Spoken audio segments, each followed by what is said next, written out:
আৰু আমি কৈছোঁ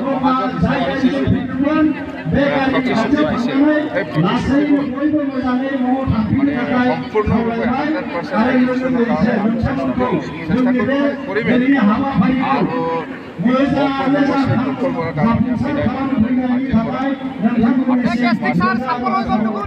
আৰু অসমত বহুতবাৰ প্ৰাইম মিনিষ্টাৰ আহিছে, আপোনালোকে দেখি আছে, বহুতবাৰ হোম মিনিষ্টাৰ আহি আছে, কিন্তু অসমৰ ৰাইজে আজি মহাজন চৰকাৰ বিচাৰিছে এই কথাটো প্ৰাইম মিনিষ্টাৰে গম পায়, সেইকাৰণে বাৰে বাৰে আহি পেলাই কিবা এটা কৰিব পাৰে নেকি চেষ্টা কৰি নোৱাৰিব।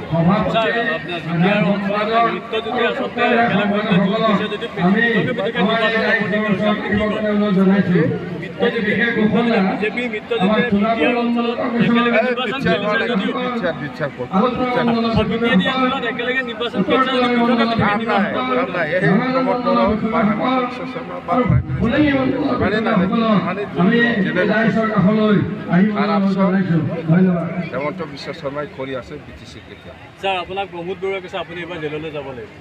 মই যাব না সি যাব। এইবাৰ এই 600 কোটি এই কেলেংকাৰীটো কোনে কৰিছে?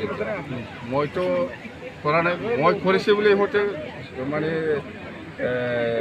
অভিযোগ কৰি আছে, কিন্তু আজিলৈকেতো প্ৰমাণ দিব পৰা নাই। ইহঁতে শ্বেয়াৰ ছাপ্লাই দিয়াৰ নামত, চাইকেল ছাপ্লাই দিয়াৰ নামত, আজি চাইকেলো নাই, শ্বেয়াৰো নাই, পইচাটো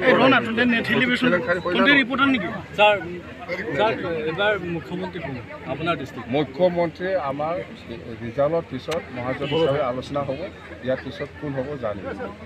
হিমন্ত হ'ব পাৰে নেকি? এই হিমন্ত কেনেকৈ হ'ব?